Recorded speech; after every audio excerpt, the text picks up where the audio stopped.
I am left in the Yumgan, amidst the mountains, not out of helplessness, nor out of desperation. In the middle of the 11th century, the Persian poet, philosopher, and Ismaili Muslim Dai, Nasir Khusro, sought refuge in what he called this narrow valley of mountains and piles of dust. Nasir Khusro spoke of a faith deep in people's hearts, a faith whose glorious heritage of learning, of science, of art, and of architecture was reflected in the magnificent cities of Samarkand, Bukhara, and Khiva. Over the centuries, a succession of empires culminated in Russian dominance across Central Asia's steppes and mountains. The Russian Revolution of 1917 brought forth an ideology that smothered all visible sign of the faith of which Nasir Khusro taught, or so it seemed. In the twilight years of the 20th century, as the huge landmass that made up the Union of Soviet Socialist Republics fragmented itself into independent nations, the peoples of Central Asia, who included the inheritors of the tradition of faith and intellect left behind by Nasir Khusro, found themselves in the midst of dramatic and disruptive changes. For the people of Tajikistan, the independent republic which emerged at this extremity of the former Soviet Union, the civil strife which followed a painful political and economic transition was made worse by the problems of geographic isolation. What resulted, especially for the population of the country's remote hinterland of Badakhshan, was a serious humanitarian crisis which began in the winter of 1992.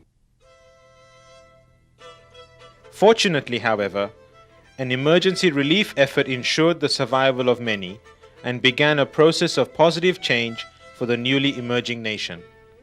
Food, fuel, and other essentials traveled down a lifeline from Osh in the Kyrgyz Republic across Tajikistan's northeastern frontier.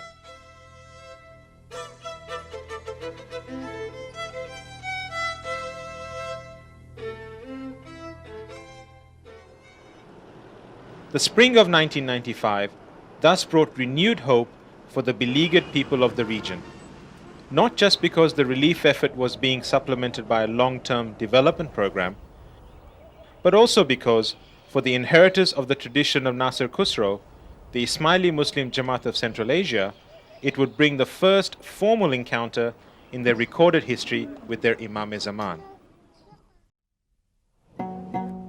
Whilst Hazrat Imam continued his official and institutional engagements, the Jamaat proceeded with preparations for their historic mulaqat.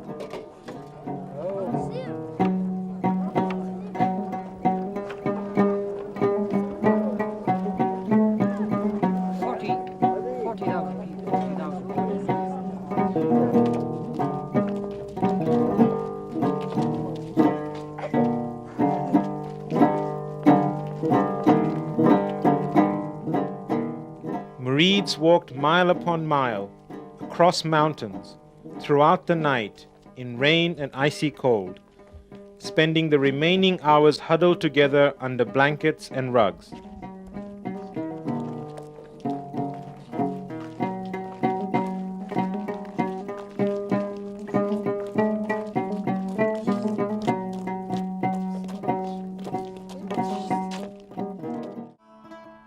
As the morning mist rose and hours turned to minutes, the assembled Jamaat at Porshniev, on the outskirts of Khorog, sat with the patience of 1,000 years since Nasir Khusro first set foot in Badakhshan, awaiting their Imam in contemplative anticipation.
Wisdom accompanied wonderment, as Khalifas, the Jamaat's religious functionaries, together with the senior-most among them, the Shah Kalan, waited to receive Maulana Hazrat Imam.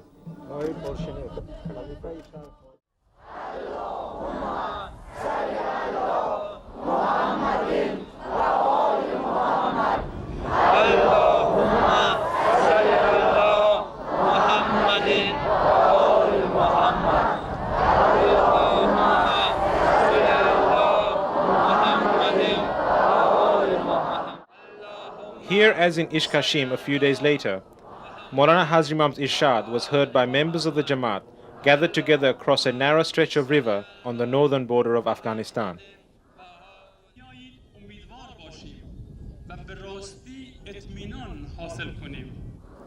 My beloved spiritual children and my brothers and sisters in Islam,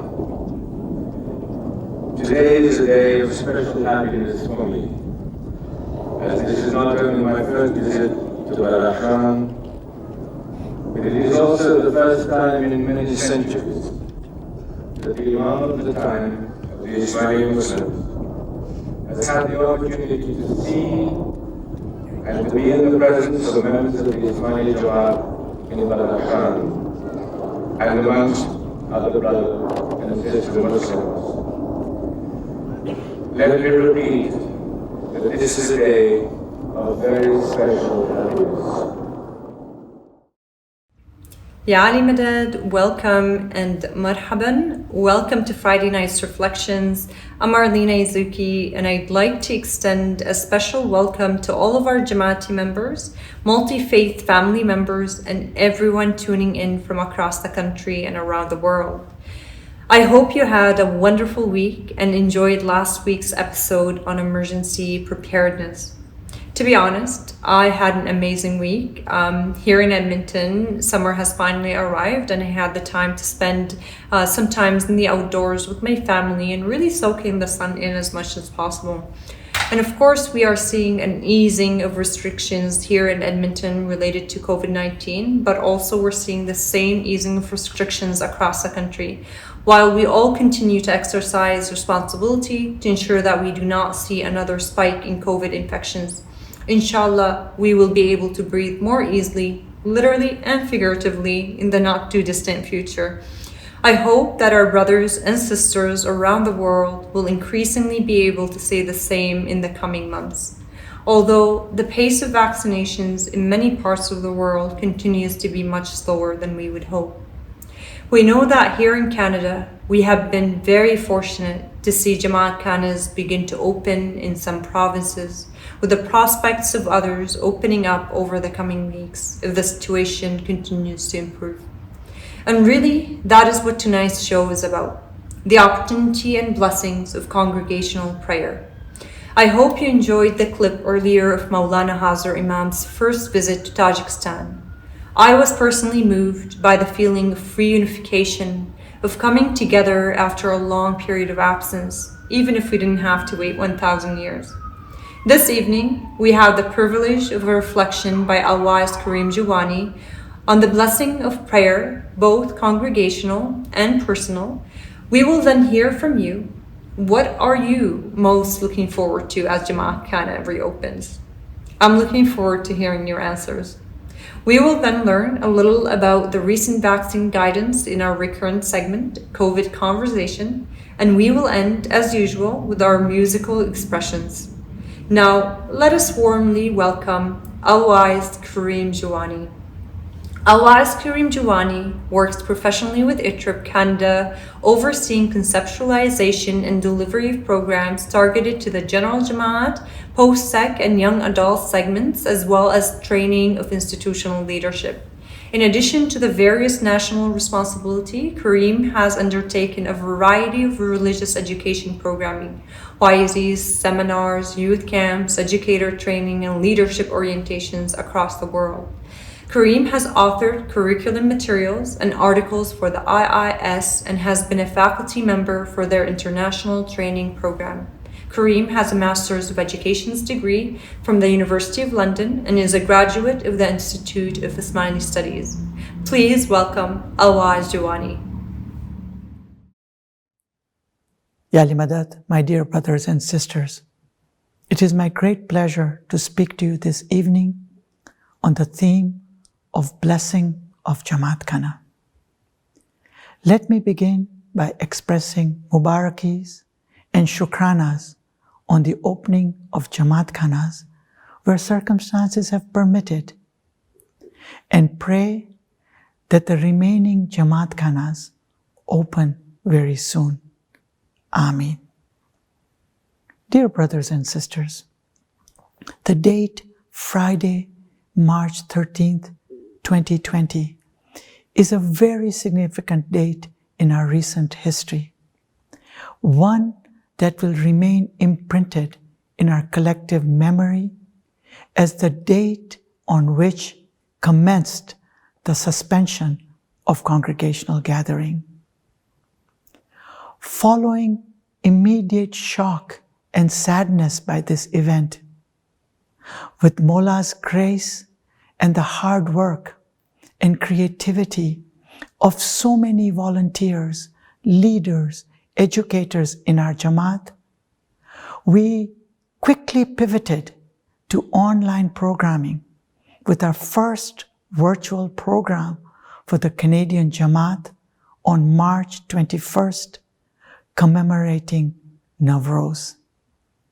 Since that time, we have been so fortunate to have access to so many online programs organized by multiple institutions and boards for all segments of the Jamaat to enable us to remain connected, supported, and continuing learning and to build capacity to help get through the pandemic and after. In terms of practice of faith and prayer, murids undertook personal and private prayers in their homes with their families. For within our tariqah, like across many religions, practice of faith comprises of both collective and individual worship. This notion of private, personal prayer and practice has enabled the Jamaat throughout our history to remain connected to their faith and tradition, seek meaning, and maintain their distinct identity, as was the case with members of our Central Asian Jamaat, as we saw in the opening video. Despite this complementarity and modality of undertaking personal prayers and practice with the family within our homes, when Jamatkhanas are suspended or there's limited access, many of us continue to miss dearly the communal aspect of congregational attendance in Jamatkana. There was and is an acute sense of incompleteness or vacuum in our lives.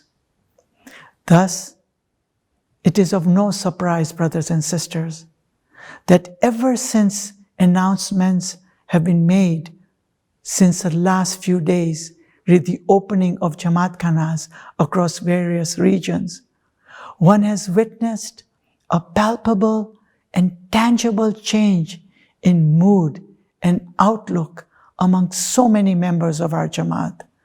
This is particularly true of those murids living alone, the elderly, who have largely been confined in their homes and endured so much. There is a great sense of joy, relief, gratitude, and sense of optimism and hope. Such sentiments and reactions to opening of Jamatkhanas remind and reinforce to us the central place and role that Jamatkhanas play in our lives. A grace, blessing that perhaps we may have taken for granted. For many, Jamatkhana are a vital and focal point of their lives. Consonant with the ethos of Islam, which welds together the worldly dunya and the spiritual deen, the Jamatkhanas are multifunctional, nurturing our spiritual, intellectual, social, cultural, and many other needs. As described by Maulana Hazar Imam in his various speeches, Jamatkhana is a place of congregation, of order, of peace and tranquility, of prayer and contemplation, of hope and upliftment, of humility, of brotherhood, and of spiritual enlightenment. In sum, Jamatkhana are a sanctuary for our soul.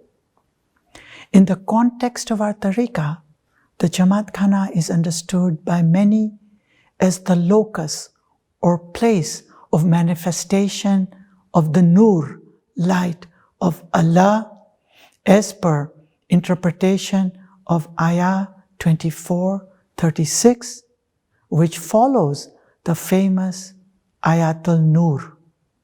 Quote, "This light is found in houses which God permits to be raised, and His name to be remembered therein. There He is glorified morning and evening," unquote. Thus, it is in this space where the Nur is ever present that we try to nurture and strengthen our personal relationship and spiritual bond with our Murshid. Brothers and sisters, when we are facing hardships, pain, and suffering, we come to Jamatkhana and supplicate to our Mushkil Kusha, the remover of difficulties, for solace, comfort, and fortitude to overcome our troubles. Jamatkhanas are also venues where we mark important events in our life cycle, such as birth, marriage, and death. In enumerating the role and blessings of Jamatkhana, we must not forget to mention here that Jamatkhanas are places where the best chai is available, which we all miss and inshallah look forwards to partaking of in the near future. In sum, like the hub or center of a wheel, Jamatkhanas are anchors in our lives, providing rooting, stability, direction, hope, and touching and impacting all dimensions of our lives and contributing to the overall improvement of the quality of our lives. It is no wonder that Pir Satgur Nur has described Jamatkhana using the following beautiful metaphor. Echi gatare sarovarama zilanta, moti amulaka ladaji. Pir compares Jamatkhana to a lake, sarovar, in which are found priceless pearls. Innumerable spiritual benefits and treasures may be gained or obtained by swimming or diving into the depths of the sarovar that is Jamatkhana. Jamatkhana therefore are truly a ni'mat, grace, a most precious gift bestowed to us by Imam-e-Zaman. Having discussed why and how do Jamatkhanas hold such a central and cherished place in the life of the murid, let us briefly turn to exploring the significance of congregational prayer within Jamatkhana. From the time of the Prophet and the establishment of the first masjid in Medina, enjoining of communal prayer has been a central part of Muslim faith and practice, as is the case with many other religious traditions. In addition to the Quranic injunction to gather for congregational worship, one finds many ahadiths, sayings of the Prophet, peace be upon him and his progeny, encouraging collective prayers as well as extolling virtues, rewards of praying collectively or together. Maulana Hazar Imam has consistently guided us to attend Jamatkana, a practice that he has mentioned that gives him the greatest happiness. Sociologists and psychologists have also provided various insights into the role, impact of collective or congregational participation. For coming together to share and reinforce shared ideals, principles, rituals, common impulses, and aspirations such as seeking purification, transformation, comfort, elevation, when collectively focused upon and pursued upon, have tremendous force, meaning, receptivity, and impact than when undertaken alone or individually. This we have experienced when we recite collectively the zikr or collectively recite ginans and qasidas together. Perhaps the above can help us understand and contextualize better the following hadith. Quote, prayer said in congregation excels the prayer said alone by 27 degrees, unquote.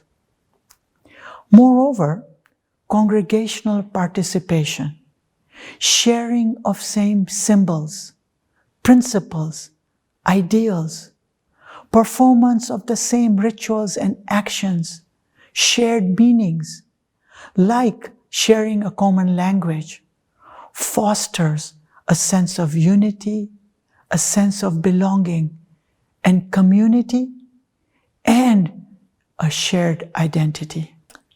Dear brothers and sisters, the last 15 months have been unlike anything we've witnessed in our lifetime, whose impact has been across every corner of the globe and across every facet of our life. The pandemic has taught us many lessons, including realization about the fragility of our physical existence, lessons about what is fleeting and can get taken away in the blink of an eye, and what is enduring, what is permanent and of ultimate significance. We learned, or rather experienced firsthand, the role of faith and community in providing strength, comfort, hope, and helping us get through times of difficulty. Let us build upon and strengthen this faith that has helped us navigate the last difficult 15 months and practice this faith at both personal and individual level, as well as through collective and congregational level in Jamatkhanas, which Maulana Hazar Imam has graciously provided us. Let us abide by the wishes of our beloved Imam to make our faith one of conviction rather than a faith of convenience, and not be complacent in the regular attendance of Jamatkhana. With regular practice of faith, mutual support, continued guidance, grace, care, hand of the bearer of the Noor on our shoulders, we will emerge, as Maulana Hazir Imam has stated, more stronger and resilient, as has been witnessed by 1400-year history. Message of Maulana Hazir Imam to the global Jamaat. Quote, "It is my wish that my Jamaat should look to the future with hope and courage, in keeping with its age-old tradition of unity, generosity, and mutual support, which has at all times enabled it to move forward to a position of enhanced strength and resilience from generation to generation. My spiritual children should always remain mindful that it is the principles of our faith that will bring peace and solace in these times of uncertainty. I am with my Jamaat at all times, and each of you individually is always in my heart and in my thoughts and in my prayers." May 23rd, 2020. Thank you for listening, my brothers and sisters. Ya Ali Madad. Thank you, Alwaez, for those inspiring words. And now let's hear from some of you. We asked the questions: what are you looking forward to as Jamatkhanas open? And what was your favorite programs as we were physically distanced? Let's hear some of your thoughts. What I'm most excited about in relation to Jamatkana's reopening is getting back to that communal sense of happiness, that happiness of being together again. While praying at home with family has been a unique experience, getting back to Jamatkana together with other members of the Jamaat promises to be an exciting experience. And while we'll all be wearing masks, I look forward to looking each other in the eyes and seeing the smiles and happiness in our eyes. Is when we all get to say prayers, dua, ginan together. I think what I'm most looking forward to as Khane returns is being able to participate in that congregational prayer, and in particular get to hear some of those amazing ginans. Because as my family can unfortunately attest, my singing voice over here is not all that great. And mine is Chine cookies. I love the cookies too. I miss being in a sacred space, a space where we can put all our worldly matters aside and find moments of stillness and peace. I miss the magic of congregational prayers, the beautiful recitations of ginans and farmans in familiar voices. ਜਦੋਂ ਦਾ ਜਮਾਤਖਾਨਾ ਬੰਦ ਹੋਇਆ ਹੈ ਮੈਂ ਜਮਾਤ ਨੂੰ ਬਹੁਤ miss ਕਰਨੀ ਆ ਕਿਉਂਕਿ ਅਸੀਂ ਇੱਕ ਦੂਸਰੇ ਨਾਲ ਮਿਲਨੇ ਸਾਂ ਦਿਲ ਦਾ ਹਾਲ ਸ਼ੇਅਰ ਕਰਨੇ ਸਾਂ ਮੈਂ ਜਮਾਤਖਾਨੇ ਦੀ ਖਿਦਮਤ ਕਰਨੀ ਸਾਂ ਦਿਲ ਨੂੰ ਬਹੁਤ ਸਕੂਨ ਮਿਲਦਾ ਸੀ I want to sing and Khane. Hooray! We are eagerly waiting for the Jamatkana reopen and also looking forward for the in-class BUI as well. Teachers are doing excellent job engaging and helping students online, and the in-class return will make a huge improvement in students' religious education. I am most looking forward to seeing friends and family and saying dua all together. Every day that Jamatkhanas were open, I could regularly find peace there. And when Jamatkhanas were closed, I missed that. As for me as senior, I'm very excited about the reopening of our Jamatkhanas because it gives us all an opportunity to go for regular prayers, participate in the ceremonies, and it just makes you feel so charged up. Besides, it also gives us hope for better times to come with increased numbers, and inshallah an end of the pandemic by the end of summer. दुनिया ਦੇ ਉੱਤੇ ਵਬਾ ਆਈ ਦੀ ਜਲਦ ਜਾਂ ਖਤਮ ਹੋ ਜਾਏ ਔਰ ਅਸੀਂ ਦੁਬਾਰਾ ਇੱਕ ਜਮਾਤ ਹੋ ਕੇ ਜਮਾਤਖਾਨੇ ਮਿਲੀਏ ਆਪਸ ਵਿੱਚ ਔਰ ਇੱਕ ਦੂਸਰੇ ਨਾਲ ਅਸੀਂ ਖੁਸ਼ੀ ਨਾਲ ਮਿਲੀਏ The programming that I've enjoyed the most since Jamatkhana's have been closed is the Jeopardy game that was integrated into the Friday Night Reflections segment. It was really nice to see youth across the country work together to deliver programming for our Jamaat. It was also really nice to see the ISAs across the country coming together in a spirit of friendly competition and probably connecting even more so than they would have, before the pandemic. I think my favorite programming over the past year while Khanas were closed was probably the Laylatul Qadr event. I found it super interesting to not only learn about the significance of some of the rites and passages, but also to learn about the history of the event and why we celebrate it. A lot of programs were created when Jamatkhanas were closed last year, and one of my favorite and also other Jamati members' favorite was the program of Laylatul Qadr. It was very well organized with beautiful recitation of ginans, qasidas and tasbih and some excellent voices. Overall, it was very peaceful and enlightening experience. I would say Friday Night Reflections I enjoyed, the Eid al-Fitr and the Laylatul Qadr.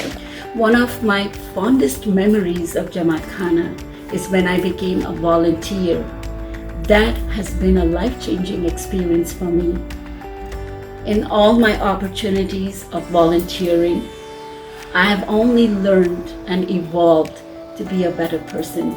And our favorite program to watch when we were in lockdown was Friday Night Reflection on Fridays and also the Ismaili TV.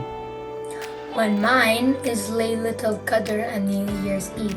I've enjoyed the ones organized by the CFTE with the musicals and some very informative and educational talks by very good speakers. My fondest memory in my home Jamatkana when I was growing up was that feeling of belonging, where you could talk to anyone and connect with anyone when Kane ended. And that feeling of belonging was very special to me. So nice to hear from you on what you were excited about. I agree. Friday Night Reflections has been great, but I've really enjoyed seeing our talented Ismaili artists through Ismaili sounds. This past week, there has been updates on vaccine doses. To help us understand these changes and how they can affect us, we return to our recurrent segment, COVID Conversations.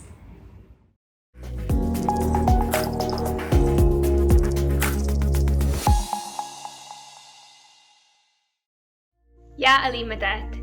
With the reopening of Jamatkhanas this past week, we see a new hope on the horizon of a return to normal. To continue towards this goal, we should make sure that we continue practicing physical distancing, mask wearing, and keeping the circle of people that we physically interact with small. In the Canadian context, a full easing of the restrictions will only happen once the population is fully vaccinated. As Maulana Hazar Imam mentioned in his Talika on the occasion of Navroz, quote, "With the success in producing effective vaccines and other forms of treatment, human societies around the world are looking with a sense of hope and optimism to emerging from the current COVID-19 pandemic. At this time, I recommend that all my murids should accept to be vaccinated in accordance with the directives of their respective health authorities as soon as the vaccines are offered, as indeed I have done already.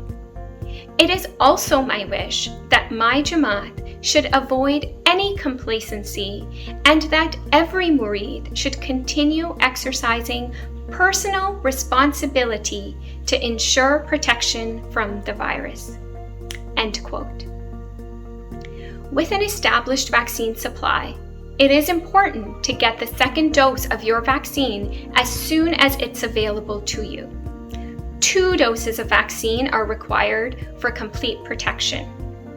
Current research shows us that a person once a person is fully vaccinated, that is, 2 to 3 weeks have passed since a person has received their second dose, the risk of severe illness, hospitalization, and death becomes extremely low. We are also aware that members of the Jamaat who have received AstraZeneca as their first dose are concerned about what to do next. There is recent evidence that shows receiving an mRNA vaccine, that is, a Pfizer or Moderna vaccine, after receiving the AstraZeneca will boost the immune response, which is what we would expect from a second dose. As a result, the National Advisory Committee on Immunization has just updated its guidance about second doses. They recommend that individuals who have received AstraZeneca as their first dose may receive AstraZeneca, Pfizer, or Moderna vaccines for their second dose. Now, this is not a new concept. Similar vaccines from different manufacturers have been used in the context of changing vaccine supply and changing public health programs. So, for example, different vaccines have been used to complete a series of vaccination for illnesses such as influenza, hepatitis A, and some others. Also, remember the Pfizer vaccine, which was previously approved for all those 16 years and over, is now approved for children from 12 to 15 years of age. After thorough and independent scientific review of the evidence, Health Canada has determined that the vaccine is safe and effective at preventing COVID-19 when used in this age group.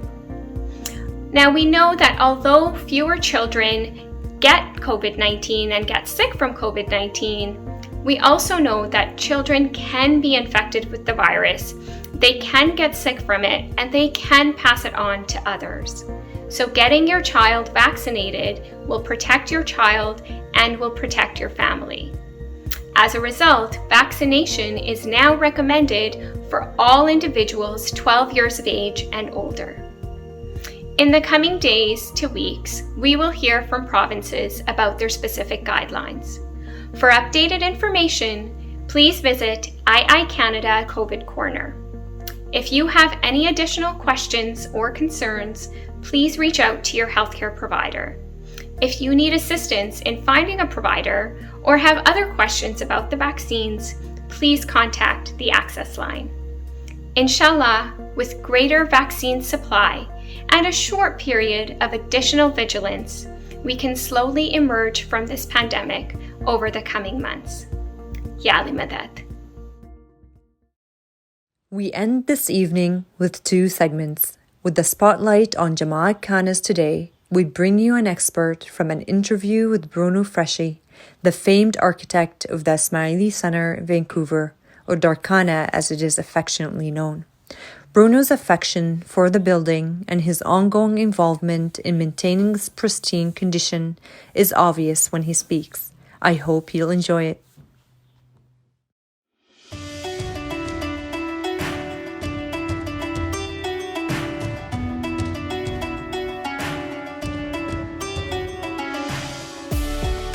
What I've found, having done 1,000 tours, once people hear this, they go in, and then I catch them rubbing the wood, or they're trying to touch it, trying to find what all this means. Why isn't this legible? And I have to explain that ambiguity gives birth to curiosity, and curiosity gives birth to spirituality.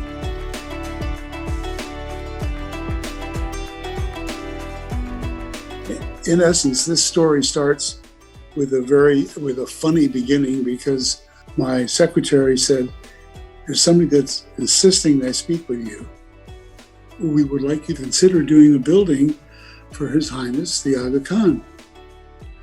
We want you to meet His Highness," and he, of course, has the final call. Next thing I know, I was in Paris. And that was really quite an exciting meeting, because His Highness is has a profound understanding of architecture, and very, very few clients in the world are prepared to talk about spiritual space, the meaning of design, the process of design. And I discovered a soulmate in His Highness.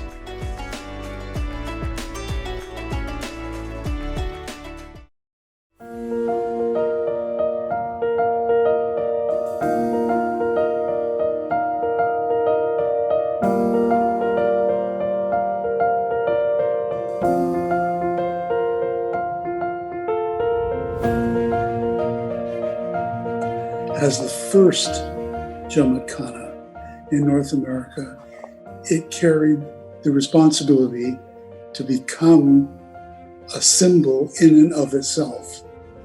The Jamatkana did achieve that quality, but that was a stated first principle.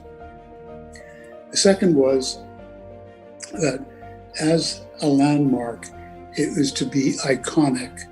And the point of talking about symbolism and iconic qualities is that it has to relate to generations yet to be born. But this building had to be a fusion of Ismaili historical character, Islamic historical character, and contemporary Canadian environment. So that leads us to the real conceptual phase, that in spiritual architecture, one goes in to go out.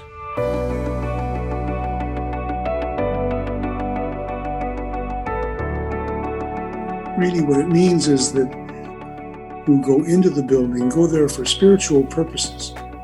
The building must achieve a quality that you can leave behind. So you go in to literally and spiritually go out. That was a principle. So first, create beauty. Everything was about beauty, but to that idea enables one to enter the realm of spirituality. It frees you up. In that sense, you need the building to get that, but then you don't need the building anymore because you're free of the building. And that this narrative of the site begins as you turn off Curl Avenue and you come in, and there is this confusing point of entry. Do I go left or do I go right? Confusion gives birth to question. And that momentary perception, decision is your welcome to the site. And that happens throughout the building.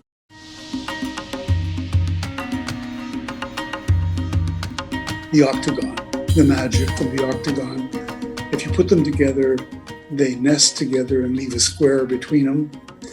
This octagonal geometry infused throughout the building. Now the octagon simply is the midpoint between the circle and the square, and that holds the base of the dome together. But a circle, domes or circles, must come down to straight walls. And so the squaring of the circle has been part of the mystery of the development of the past 7,000 years of architecture, and Islamic architecture has accomplished that most eloquently.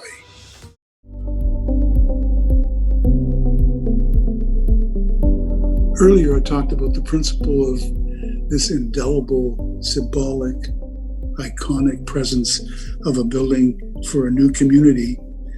And so I decided that all the materials would be of the earth.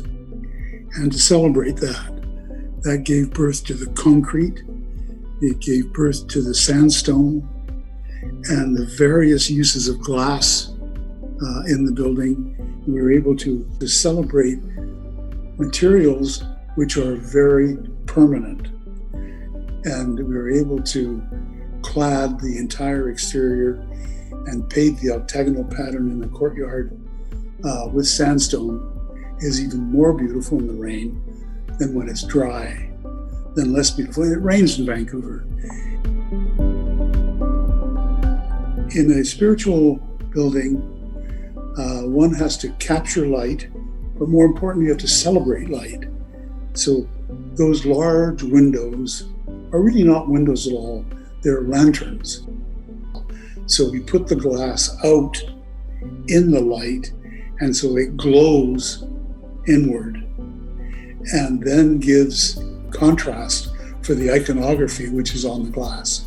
At the lower faces of that piece that protrudes out, it's sloped 45 degrees. And we fired the iconography on both sides of the glass. The aberration between the inside print and the outside print on an inch-thick glass vibrates visually. At nighttime, when the artificial lighting is on the interior, looking out, the light glows gold.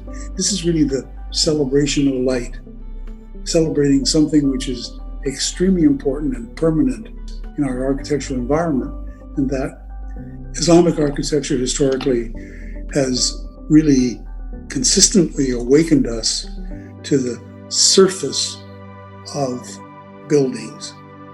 When I was invited to Paris after the appointment, we had, I think it was 2 or 3 different sessions with His Highness, which were very personal, very direct. And he had just begun this large global project of building the Jamatkana. And he had completed the London Jamatkana. So we toured that. But what I discovered was that His Highness has an architectural gene. And he is, in fact, I call him an architect. He denies it, but anyway, I thought he was very, very, very receptive and very responsive to all the big ideas that we were trying to talk about. You can't talk about these with anybody. You gotta be there. And so those ideas were central to the whole conception of the building. And he was really a magnificent client in that sense. The most important dimensions, which I mentioned earlier, were the conversations we had around sacred space, something that's not understood by a lot of people, but what every religious building should try to achieve.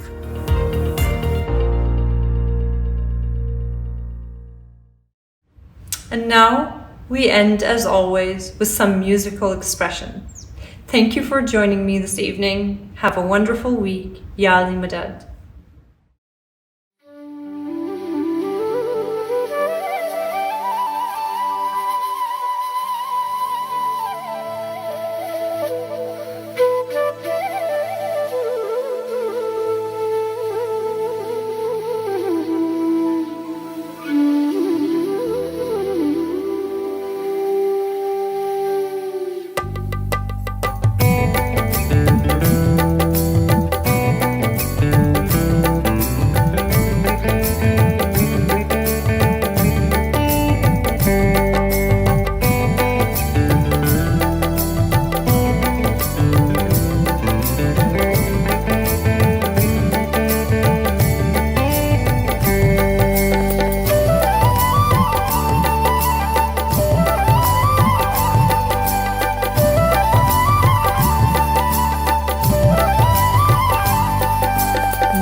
हर सू है तेरा नजारा, तुझसे ही सांसों की धारा, ना तेरा कोई किनारा, ओ मेरे मौला मेरे यारा। हर सू है तेरा नजारा, तुझसे ही सांसों की धारा, तुझ पे ही तन मन वाला, ओ मेरे मौला मेरे यारा।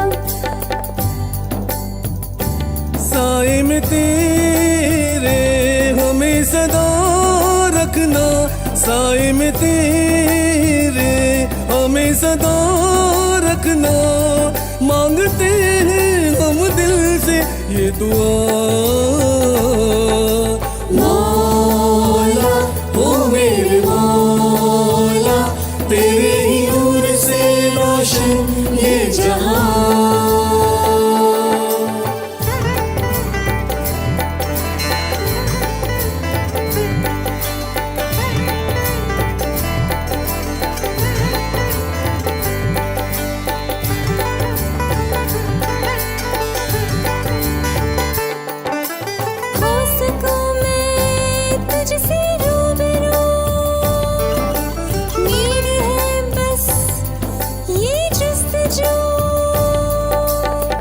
तेरी पनाह है मेरा जुनून तेरे ही जिक्र से मिलता सुकून रंग में तेरे रंग जाऊं गीत खुशी के संग गाऊं नूर का जाम पिला दे साकी मस्त मलंग हो जाऊं रंग में तेरे रंग जाऊं गीत खुशी के संग गाऊं नूर का जाम पिला दे साकी मस्त मलंग हो जाऊं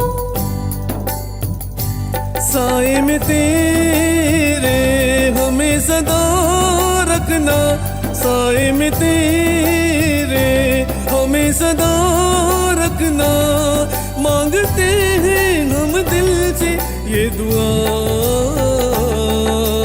मौला ओ मेरे मौला तेरे ही नूर से रोशन ये जहां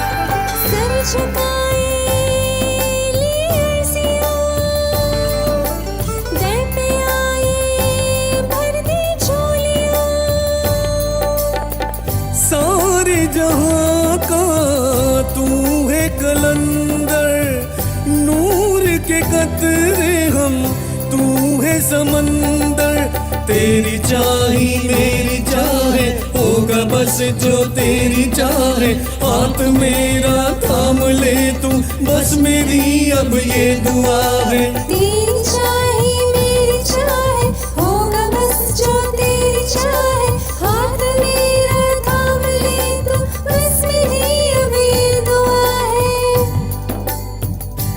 साए में तेरे हमें सदा रखना साए में तेरे हमें सदा रखना मांगते हैं हम दिल से ये दुआ मौला ओ मेरे मौला तेरे ही नूर से रोशन ये जहां धरती अंबर नदियां और सागर जर्रे जर्रे में आया तेरा निशान हर सू है तेरा नजारा तुझसे ही सांसों की धारा ना तेरा कोई किनारा हो मेरे मौला मेरे यारा हर सू है तेरा नजारा तुझसे ही सांसों की धारा तुझ पे ही तन मन नवारा ओ मेरे मौला मेरे यारा साए में तेरे हमें सदा रखना साए में तेरे हमें सदा रखना मांगते हैं हम दिल से ये दुआ मौला ओ मेरे मौला तेरे ही नूर से रोशन ये जहां धरती अंबर नदियां और सागर